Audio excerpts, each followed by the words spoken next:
slight disclaimer at the start of this week. We're travelling around the world for this podcast, metaphorically speaking, obviously. And we are going to encounter pronunciations. And whilst I'm usually okay with pronunciations... I am not. Some of these are going to be new to us, so we will do our best to be as respectful to the pronunciations as we possibly can. However, if we get them wrong, please don't judge us. Ian.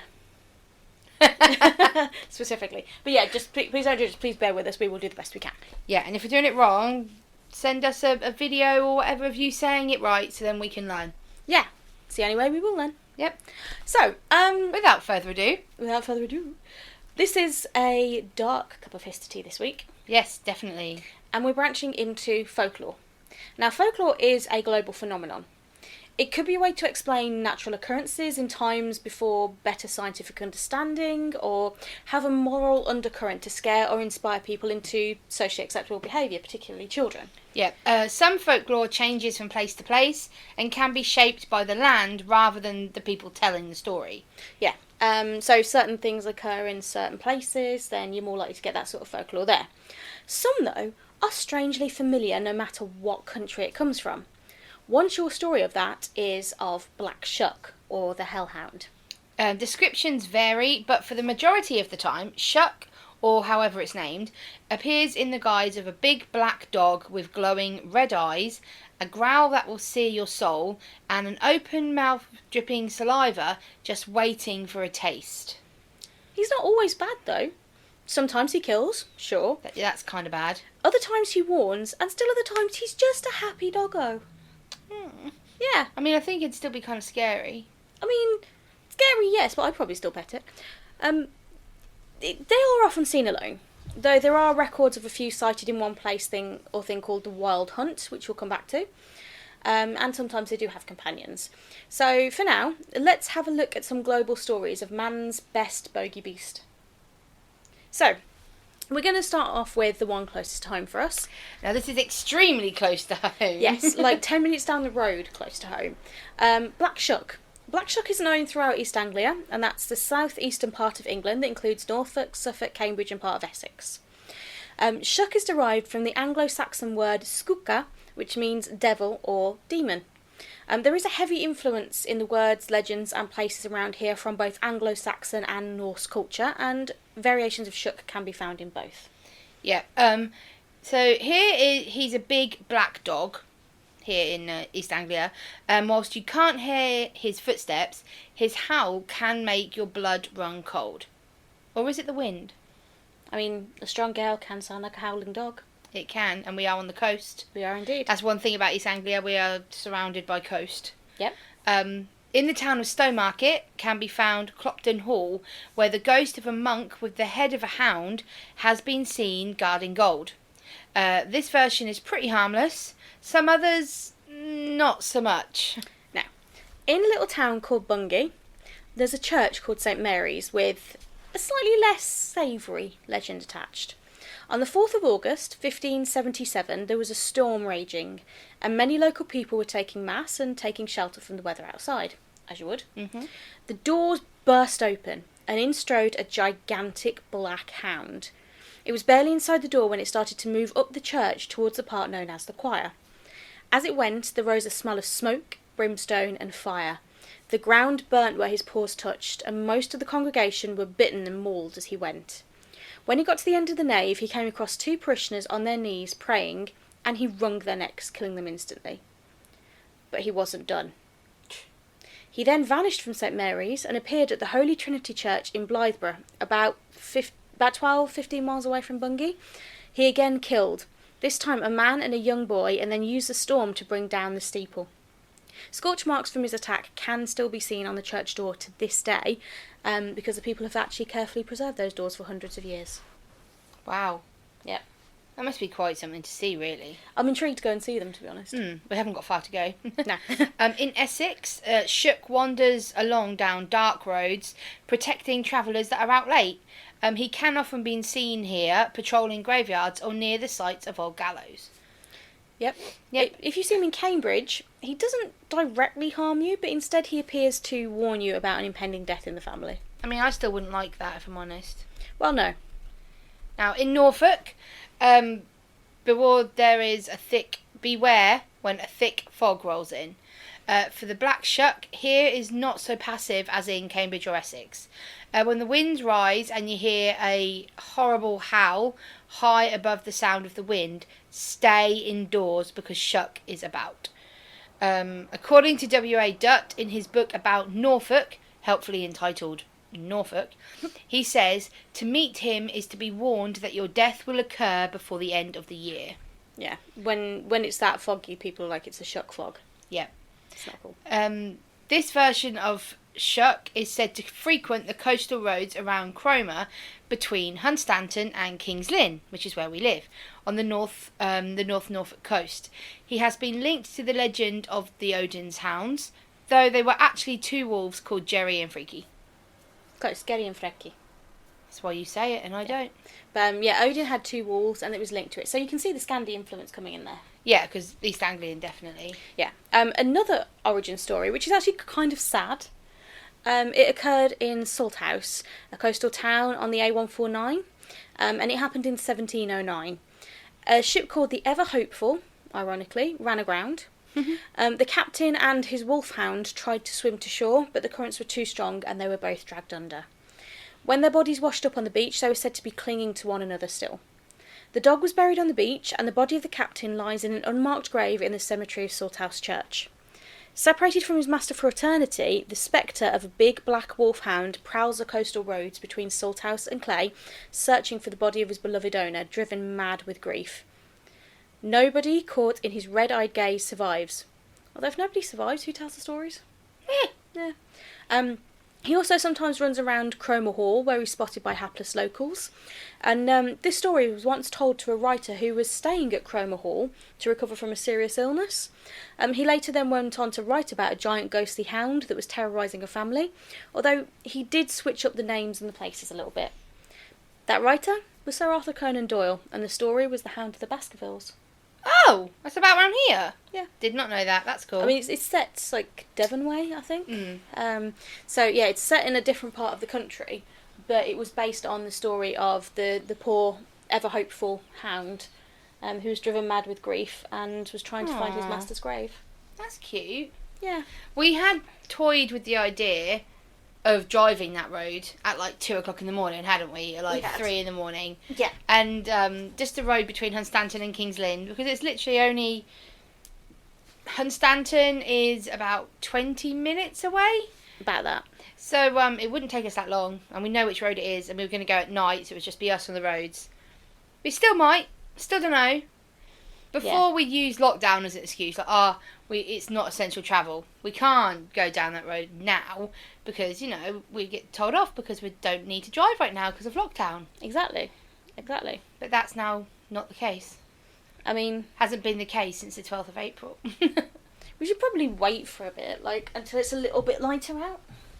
I thought we were going to go in the dark. Yeah, but we can head up to Cromer, or Hunstanton during the day, and then come back that way at night. We could.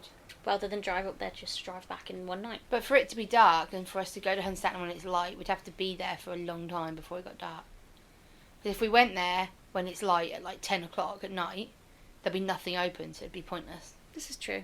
Although we could go and see Tobias for a bit. Tobias from the Manic podcast, 2 N's, very important. Could do. I mean... Yeah, we probably won't, though. Yeah.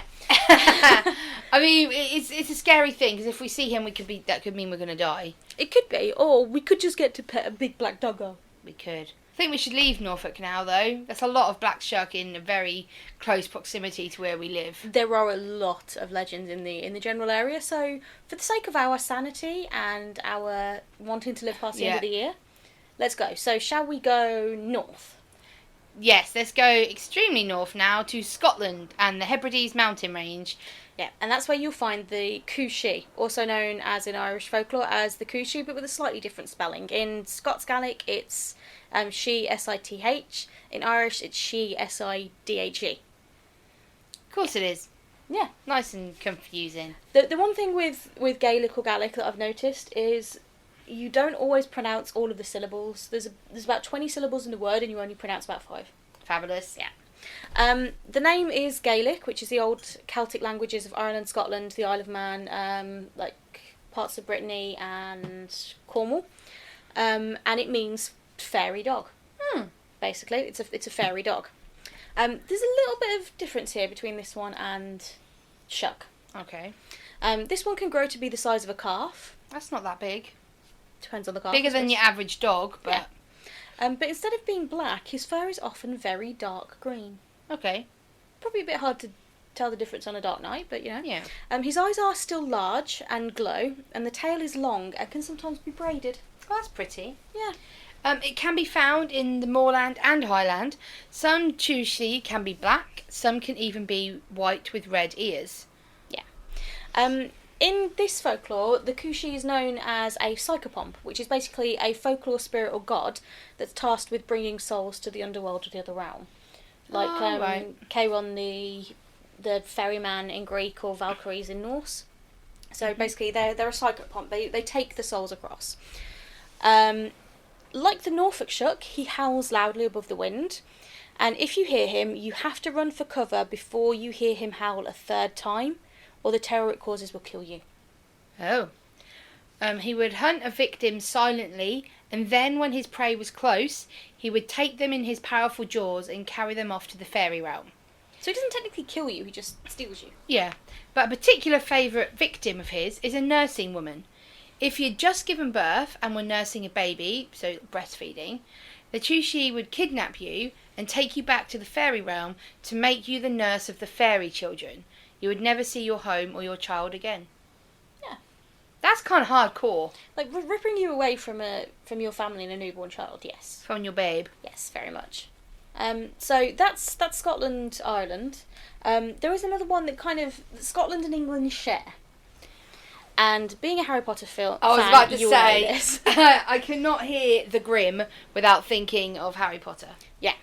It has different names depending on where you come from. It can be called the Church Grim or the Kirk Grim, the Kirkonvaki, which is Finnish, the Kirkogrimi or Hekogrimi, which is Swedish. Kirk being the Scandinavian word that was moved across in Scottish for church. So it basically means Church Grim. This is a sentinel spirit, one that guards a specific place or family. In this case, it guards a church and the grounds around it. They can take the form of a large black spectral dog or a hideously formed people. A possible origin is the practice of burying a black dog alive on the north side of the church when building it. This was to keep the church safe from the devil. It backfires because they're a form of a hellhound and are a harbinger of doom or death to anyone unlucky enough to encounter it. Which I think is fair enough. If you're going to bury an alive dog, that's really mean. I mean, don't be surprised when it comes back to bite you. Exactly. Pun intended. Yeah. Yeah. So that's a possible origin for it. A similar type of spectral dog was seen following a natural accident in Luton in England. There was a hill fort called Galley Hill, which later became a place of execution, and there was a gallows built there where they hung criminals and witches. Very important distinction, witches are not criminals. The bodies were then left there between executions, covered in tar to preserve them as a deterrent, which, that would be off-putting. So they'd hang them, and then while they're still hanging in the gallows, cover them in tar. Oh, they'd be dead by that point. They'd then take the body down, cover them in tar to preserve them, and then hang them back up again. Oh, okay. And one day in the 17th century, this massive storm rolled in, and the gallows were struck by lightning, and that's being wood. They set alight. The ground around it caught fire, so there's this massive circle of fire around these gallows, which would have been a sight in itself. Wouldn't it? And apparently amid the flames, a figure of a huge black dog was seen, and people could hear his howls from miles around. That's creepy. Yeah. So you're sitting there, mind your own business, this massive storm comes in, these gallows on a hill just suddenly light up in flame, and then you see this huge figure of a black dog in it, and you hear his howls, you'll be like, oh, I'm staying in tonight. Yeah, we'll be like, we'll stay in tonight, and then tomorrow we're going to move to... somewhere that isn't Norfolk. Somewhere that isn't England. Yeah. Let's move to Portugal. Don't know why I picked Portugal. The first thing that came to my head. Other countries aren't necessarily safe. Well, they're not near this. Well, we're now going to a different part of the UK.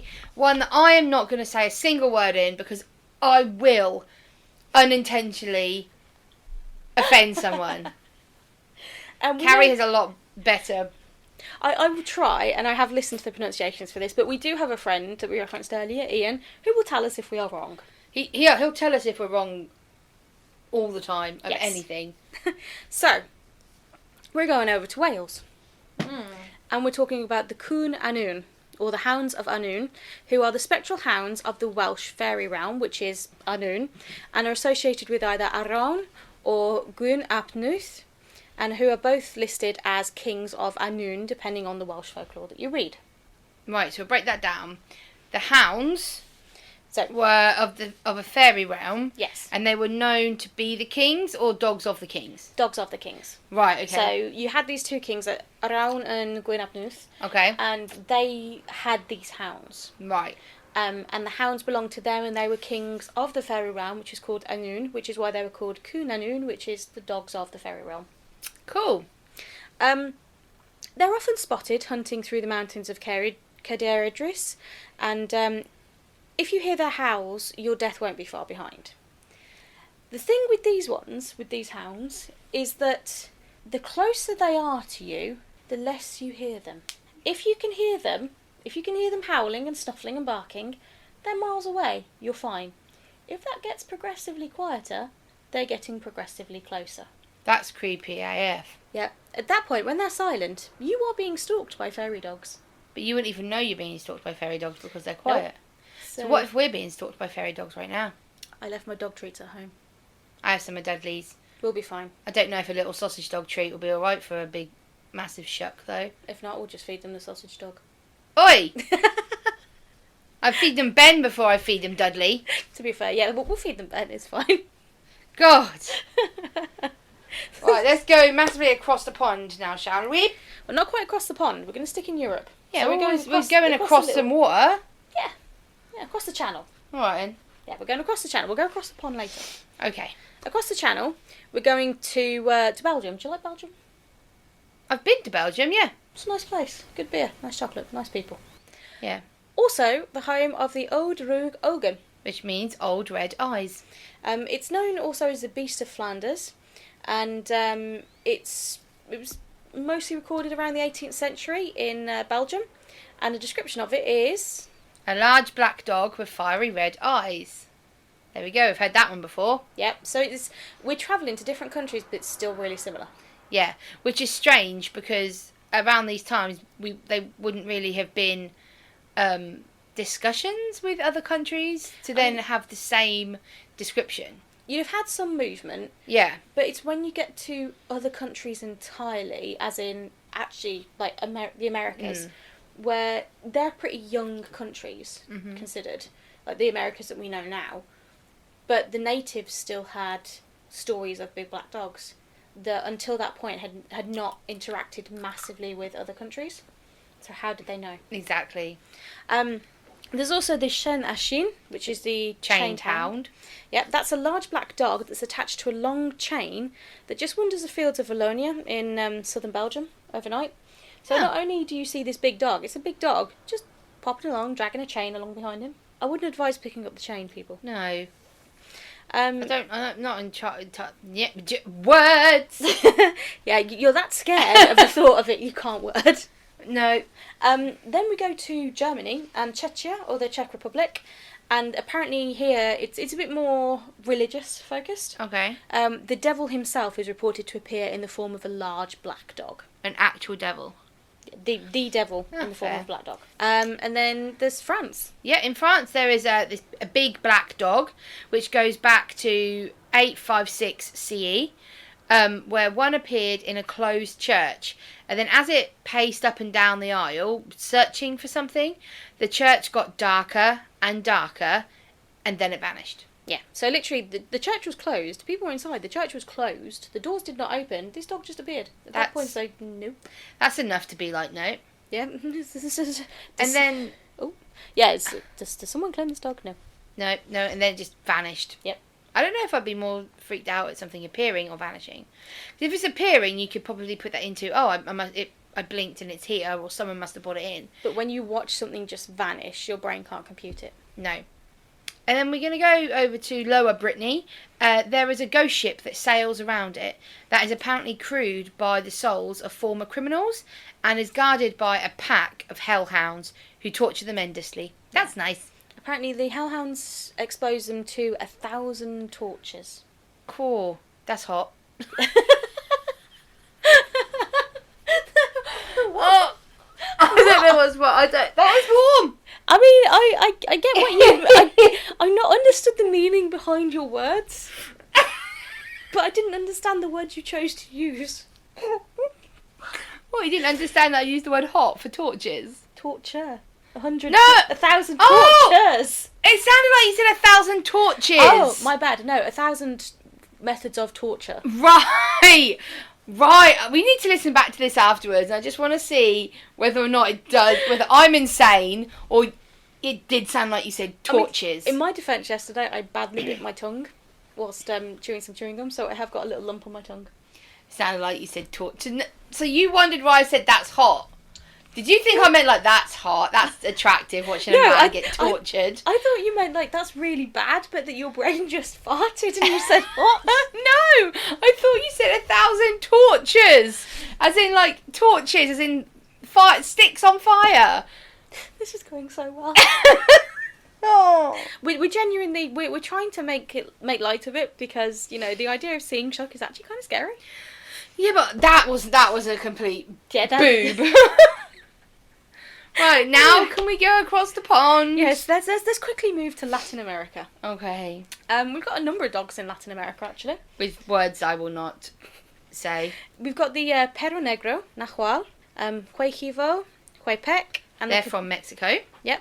The Cadejo. From Central America. And the Lobizon. From Paraguay and Argentina. Yeah.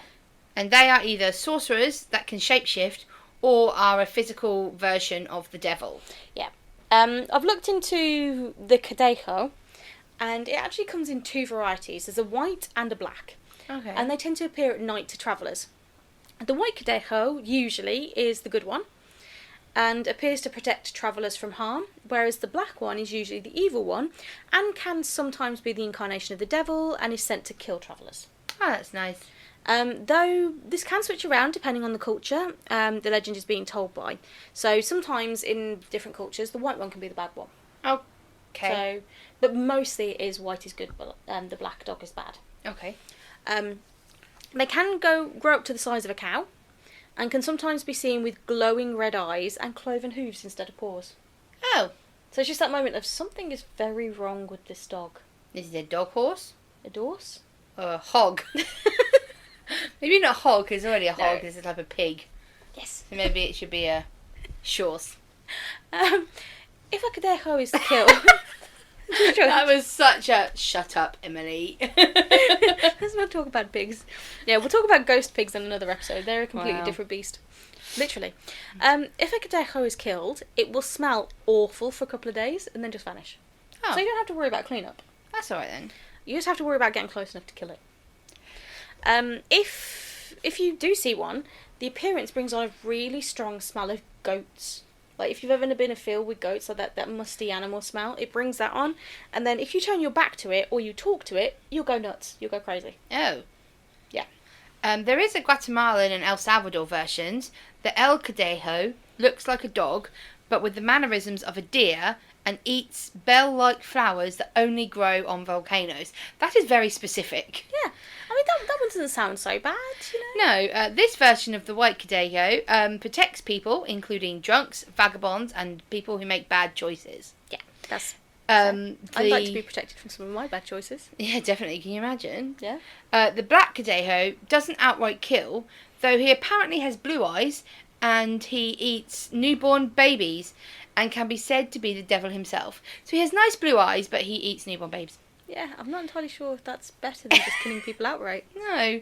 It can apparently stand on two legs and basically gut punch victims and can lure you to make bad choices, which then only the white Cadejo can reverse. Yeah, so basically, the bad Cadejo sucker punches you in the gut, eats your newborn baby, and says, yes, you will buy that hideous, hideous, hideous mustard yellow top. Whilst the white one's just like, don't do that. White mustard yellow is not your colour. What is your thing with mustard yellow at the minute? You hate it. I don't know. I have no strong feelings towards mustard yellow either way. But you know, when you're No, walking down we the were middle of B&M and there's just I was gonna violent say, yellow. We were in B&M yesterday, and you were like, "What is with all the yellow?" That's because it's like it's not a little bit of yellow. It's not browsing through. It's like a nice little bit of blue there, a nice little bit of grey there, a nice little bit of yellow there. No, the whole freaking thing is just yellow. There is no other word for it. It's just violent yellow. They call it mellow yellow. It's not even mellow. It's not even mellow. It's all yellow. Yeah, but you know what? The white Cadejo would stop me from buying those. It would. It would. Yeah. The black Cadejo then would also stalk graveyards and dark alleys and smell of strong urine and burning sulphur. Not a pleasant combination. Horrendous. Interesting booking. And instead of growling, it makes a jerking motion that makes a rattling noise. And if you make eye contact with it, you're frozen. So you're frozen where you are. You're frozen in place whilst this dog is just kind of making this fritzy jerk in front of you and rattling like a rattlesnake. And really smells like pee and sulphur. Yeah. Yeah. Ugh. That one doesn't sound pleasant. No, not at all. From the Guarani myth, you've got the Lobizon or the Luizon, and that's supposedly the 7th child of evil spirits Tau and Karana, and is apparently doubly cursed because it's the 7th child. So it's not just a child of cursed evil spirits, it's the 7th child of cursed evil spirits, therefore doubly cursed, and is apparently meant to be quite hideous and human-esque while still being a dog. Like human-esque sort of face and morphed features on a dog body. Oh, that's unpleasant. A little bit, yeah. Not a fan of that. No, I don't like that. Right, no. So we're now going to leave Latin America and go to the United States. Mm-hmm. Here we have something called the Dog of Hanging Hills in Meriden, Connecticut. It's apparently a death omen, and the saying goes that if you meet this black dog once, it shall be for joy. It shall be for joy. Yay! If it's twice, it shall be sorrow. And if it's 3 times, it shall bring death. That escalated quickly. Yeah, it did, didn't it? It's like, yay, doggy happy! Yeah, doggy sad. Oh, doggy dead. No, doggy's not dead, you're dead. Oh, doggy, me dead. There you go. That's... I don't think I'd want to see that one. No. So that's in Connecticut. If you go over to Massachusetts, in the southeast of Massachusetts, a town called Abingdon. Mm-hmm. Why are you judging me? I'm not judging you. Face. Massachusetts is where Chris Evans lives, and I'm just a little bit obsessed. I'm sorry. 2 podcasts in a row. He's made his way in. It's fine. I'm sorry. Abington, in a place that shall not be named, was panicked by a large black dog in the 1970s, and police actually mounted a search for it but couldn't find it. Eventually, an officer saw the beast along some train tracks and shot at it, but the bullets had no effect, and the dog just basically walked away and was never seen again. That's creepy. Yeah. And also, enough people must have seen it, and there must have been enough panic for the police to believe that there was this massive dog. Yeah, they probably thought there was this huge dog on the run, and just like we've got to protect people, so let's try and track this dog down, take it to the pound. It just vanished, and then they shot it, and then it just carried on, loping along. Yep. Well, truckers in the US believe that by seeing a black dog with red eyes out of the corner of your eye, it will signify a fatal crash and means that you should pull over soon. I mean, if you're driving for X amount of hours straight and you're tired and you're seeing black dogs out of the corner of your eye, yeah, probably pulling over is a good idea. But also, if you're shattered and you cease to drive anymore, you just ring your boss. But, oh, boss, seen black shirt, gonna have to pull over, there's gonna be a crash. Oh, no. It's a good plan. It is, isn't it? It is indeed. If we go to Africa, not so much necessarily a black dog story, but you've got the dog Anubis in Africa. Okay. Who is the jackal dog, and he would often appear either as a human with the head of a jackal, okay, or just straight up as a jackal, which is a big black dog. Oh, there you go. In India, the Mahakana, that's a big black dog that basically scares unrighteous people towards righteousness, so that fewer people will be reborn in hell. Oh, so it's that's got a more of a religious undertone as well, then. But instead of actually scaring them to death, it's scaring them into doing the right thing, so that they would be reborn into a happy life and be able to fulfil their life due to their karma going forward, rather than just being reborn in hell. He specifically appears to nuns and monks when they are misbehaving, or just people who are being immoral. Oh, fair. And just kind of sticking with the Arabian theme here, in Central Arabia itself, have you ever heard of jinn? They're like the people who we would think are genies. Sort of, yeah. The jinn. Yeah. It's kind of the origin of the genie myth. And they are supposed to use big black dogs as their mounts. Mm-hmm. So they ride around on them. The negative depiction of dogs from there probably comes with their association of eating the dead. So, like, dogs are carrion animals. They will eat the dead. They're scavengers.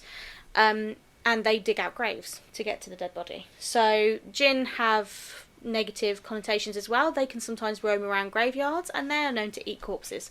So, jinn eat corpses, dogs eat corpses, jinn ride dogs. Well, that's different. Like, that's not what you'd see in Aladdin. No, that would be a very, very different Return of Jafar. There is also in Islam specifically, there are a couple of prayers where one of the prophets of Muhammad, peace be upon him, actually says in the prayer to kill black dogs, specifically black dogs with little spots in their eyes, because they are meant to be demons in dog form. Oh. So it specifically instructs to bring them to the prophet and kill them. Yeah, that's cool. Because I know, and also black dogs are depicted in a lot of, I guess, spooky television shows, movies, that sort of thing. Mm-hmm. So in Supernatural, we watch Supernatural. Hellhounds. Yeah, they're used quite a lot for hellhounds, and they're like invisible unless you're about to die, then you can see them. Yeah. And the three-headed dog that guards the gates of Hades, Cerberus, is often depicted as a big black dog with 3 heads. Yeah. So it's quite common to have them as guardians or spirits of the underworld. And what I mentioned at the start, the Wild Hunt. Have you ever heard of the Wild Hunt? No. It's a thing in kind of English, Germanic, Scandinavian folklore. It's quite common in Northern Europe. And it's this idea that at certain times of the year, under certain circumstances, there is a massive hunt where a white hart or some other animal is chased across the sky or through the spirit realm on our earth by a collection of mythical creatures, which it depends on what folklore you listen to as to who leads it. In England, sometimes it's a character called Herne the Hunter, who we might talk about another time, who is essentially like a version of the god Cernunnos, or is just a hunter on his own right and basically became a god. He was made into a god. Or Odin. All right. They will lead the hunt on their horses, and travelling with them is a pack of black hounds. Oh. And the hounds travel, and apparently if you see them and you are an unrighteous person, then you can be taken to join the wild hunt, and you are forced to ride with them for eternity, or be hunted. Or, if Odin feels like it, because Odin sometimes does feel like it, he'll just click his fingers and set the hounds on you. Yeah, Odin would do that. Yeah. If he's bored.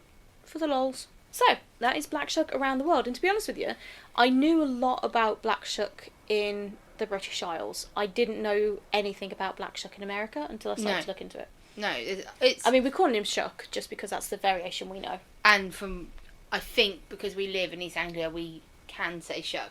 Yeah. Considering the majority of the stories come from here. Like, when I Googled Black Shuck, the first 4 Google pages were Norfolk. There's so much history about him, or so many stories about him in Norfolk, and the story from Bungay will keep coming up again and again. And he's quite prevalent in folklore. Like, there's a Black Shuck pub, there's roads, there's films about him, stories. You've got Arthur Conan Doyle, The Darkness, who were from around here, weren't they, from Lowestoft, yeah. Yeah, they wrote a song called Black Shuck. There's stories about the dog everywhere. So maybe we should go to Bungay, the church. I'd like to go, and I'd like to just try and see the scorch marks on the one down the road as well. Yeah, maybe we should take a day of it.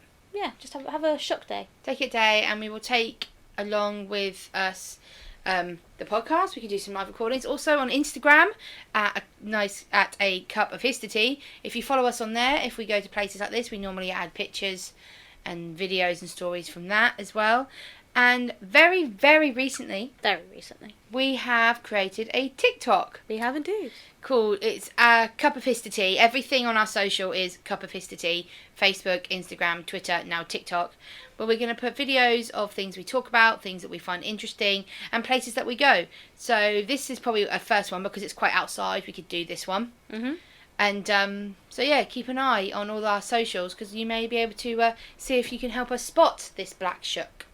And if you have any stories about Black Shuck, or any stories about a black dog, or anything like that, please let us know. We'd be interested to hear. Definitely. Because it's fascinating to see how people from across the world are affected by folklore. So if you're either from one of the countries we mentioned, or somewhere completely different, because we're global. Yeah, we are. Yeah, we are. Then please let us know. We'd love to hear your stories, or stories you've heard, or encounters you've had, or encounters you know someone who has had. Yep, or if there's any other supernatural, obviously we've got our normal podcast, A Cup of Histortea, where we talk about anything historical, and then this, I guess, not sideline? Spin-off, A Dark Cup of Histortea, where we talk about the spooky. So if there's anything that you want us to look into, research and talk about, let us know, because we have a lot more of these spooky ones coming, as well as our normal entertainment podcast. Because history isn't always light and fluffy. It can be a little bit dark as well. Definitely. And so, if you have liked this podcast, you're probably into the supernatural and the spooky side of things, right? Like ghost stories and horror films, maybe. Well, in that case, we've just the podcast for you. Have a listen and see what you think of the Spooky Movie Project. Hey Matt, what's your favorite horror movie franchise? Gotta be the Halloween movies. Hey Tara, who is your favorite horror film villain? Ooh, the Cenobites from Hellraiser. What's the worst horror sequel? Not just the worst horror sequel, the worst sequel in film history, Exorcist 2. Now, other side of that, what's the best horror sequel? Okay, ironically, that is Exorcist 3. What's your favorite horror movie podcast? Without a doubt, the Scary Movie Project.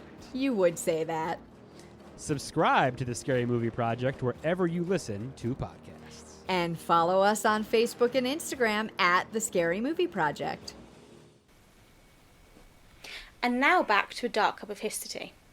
And it's time for the spooky death of the week. Yep, because you know, if you listen to other podcasts, we normally end on a ridiculous death, where someone has met their end in a ridiculously and quite often hilarious fashion. Yes, they've wonderfully, inventively removed themselves from the June ball. Yep, but in this one, it's more of a spooky one to go along with the theme of spookiness. Yeah. And I know that this is quite a doozy from you, isn't it, Carrie? It is, and this is a place I've had the pleasure to visit myself. If you ever get the chance, I really would recommend a visit to the Isle of Man. Right, okay. It's a beautiful place, but it's so rich in folklore, and it's historic. I mean, they have a thing called the Tynwald, which is the oldest self-governing, like, consecutive government. Okay. And it's over 1,000 years old, and it is the old Norse-style government. Oh, that's cool. There, where they have, it's basically like their version of the old Ting, which they have in Scandinavia. But they also do have a lot of folklore. They still heavily believe in the fair folk, the wee folk. Magic and everything is there, it's everywhere. And one of the things they have is a big black dog. Right. And in a place called Peel, there is a castle called Peel Castle. Inventive. Yep. And there they have a tale of a thing called the Mothy Doo, which basically means black dog. Right, okay. And they would have this thing where this dog would be seen kind of wandering around. So the story I'm going to tell is when Charles II was king, so the late 1600s. Okay. So Charles II was king in England, and the Charles Earl of Derby was king of Man at the time. And Peel Castle at this point was always garrisoned by soldiers, so it was still in use, it was still garrisoned by soldiers. The guard room was just inside the great entrance of the castle, which is mostly a ruin now, and there was a passage that used to lead from it through one of the old churches to the captain of the guard's room. And at the end of the day, the soldiers would lock the castle gates in pairs, and they would carry the keys through the dark passage to the captain in pairs. Okay. There was a reason they did it in pairs. Because around about this time every night, a big black dog with rough, wiry, curly hair would be seen wandering around the castle. Sometimes he'd be seen in one room, sometimes in a different. He didn't actually belong to anyone there, but everyone knew about his existence. Okay. This was the Mothy Doo, a fairy dog. And because he'd come and go and nobody would ever see him leave, nobody ever see him come, he'd just be there. Every night when the candles were lit in the guard room and the fire was burning bright, he'd come down that dark passage and lay himself down by the hearth, not bothering anybody. He didn't make any sound, but he'd be there all night until the break of the day. He'd then get up and disappear into the passage and not be seen again for the rest of the day. All right. So he'd literally come in every night and come and sit by the fire. Guards drink. Yes. The soldiers were pretty terrified of him on the whole, but sometimes when they used to see him, they would lose some of their fear because he never really did anything, but they knew he wasn't mortal. He wasn't a natural thing. One guard got quite drunk, and he basically said that he was not afraid of the dog. He wasn't afraid of this dog at all. First mistake. And it wasn't his turn to take the keys that night, but he wanted to show how brave he was. So he took them. He snatched them, and he took them, and he dared the dog to follow him. His actual words apparently were, "Let him come, I'll see whether he be dog or devil." His friends were terrified. They tried to tell him not to. They tried to hold him back. He just walked out. He snatched up the keys. He walked out into the passage. The black dog, just slowly, taking its time, got up and followed him. The guard locked the door, and as he was coming back through the passage, there was just a deathly silence in the guard room. They didn't hear you could hear a pin drop in this guard room.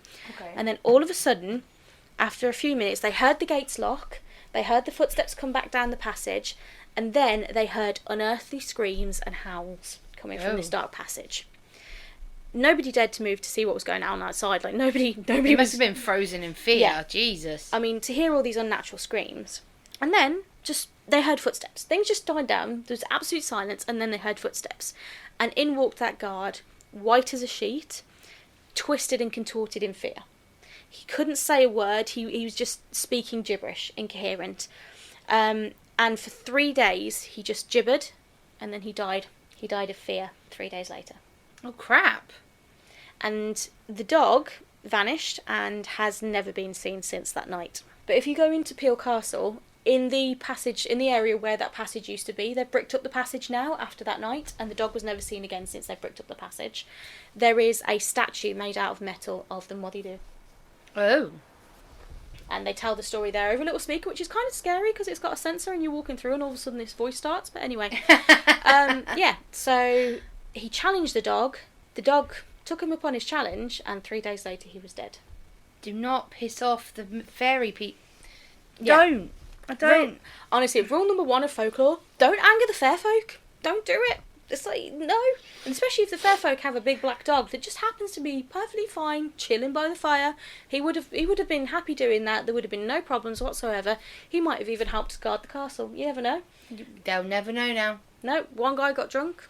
But we did actually ask whilst we were there, what has anyone ever considered, excavating the passage? And the guy that was there at the time just went, nope, nobody will open the passage. Nah, it's not going to happen. End of conversation. Yeah. Archaeology be damned, the passage is not open. I'm like, cool, fair. Okay, if you don't want to do that, that's fine. You do you. Yeah. So they do still very, very strongly believe in folklore there, which is fantastic if you want to learn about it. Yeah. But yeah, that Sounds was fun. the Moddy-Doo. And that was our episode on the back Shuck. Yeah. So, we'll be doing another one of these soon, but our normal Cup of History will also be running fortnightly. So keep in touch. And yeah, thanks for listening. We said "and" at the same time. We did. It's kind of off-putting. When we do stuff like that, it really puts me off. Yeah, thanks for listening. Stay safe. And when the fog rolls in and the wind starts to howl, stay indoors. Please stay indoors.